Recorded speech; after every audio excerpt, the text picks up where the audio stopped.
The most dangerous predator in the woods is not a bear or a wolf. It is the one who stands silently behind your back for hours, waiting for the moment you realize your life no longer belongs to you. In November 2021, in the small town of Wellsboro, North Pennsylvania, I learned this through a harrowing experience that ended my days of hunting alone. I had grown up in these woods, where hunting season was such a pillar of the community that schools would close on the first day of rifle season. But during that late archery season, the familiar terrain turned into a nightmare. I arrived at a 70-acre piece of private land at 5:15 a.m., while the world was still swallowed by total darkness, and trekked into the thick woods with only my headlamp to guide me through a light dusting of snow.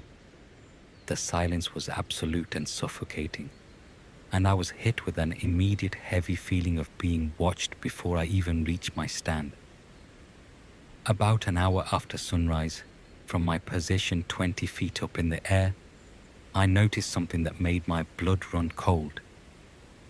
A weathered ladder stand had appeared 60 yards away that was definitely not there the previous weekend.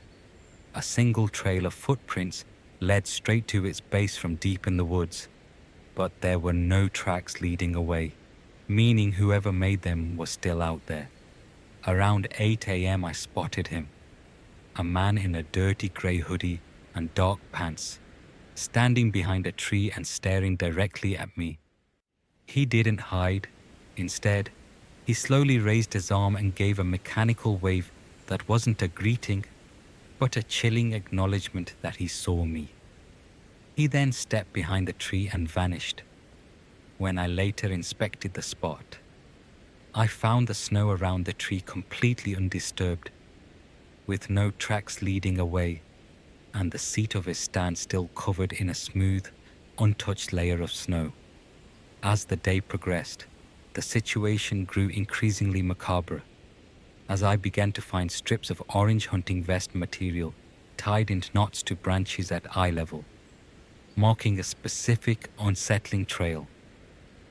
Around 2 p.m., the silence was broken by heavy, deliberate footsteps behind my stand, and I turned to find the man standing just 30 yards away.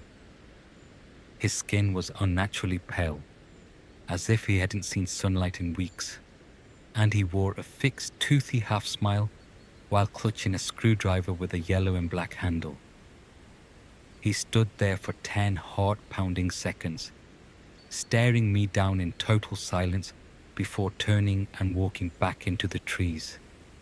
The true horror manifested as I tried to escape the woods after sunset. Along the path, I found the orange markers again, but this time they were accompanied by the bodies of a squirrel, a rabbit, and a crow, all hung by wires through their back legs like trophies, with rough circles drawn in the snow beneath them. Near the clearing of my truck, I found my own backpack, the one I had left 20 feet up in my stand, leaning against a tree. It was zipped open, and my knife, flashlight, and extra arrows were laid out in the snow in a perfectly neat line, as if someone had taken a meticulous inventory of my tools while I was away. When I finally reached my truck, the driver's side door was open, and my registration papers had been moved from the glove box to the passenger seat.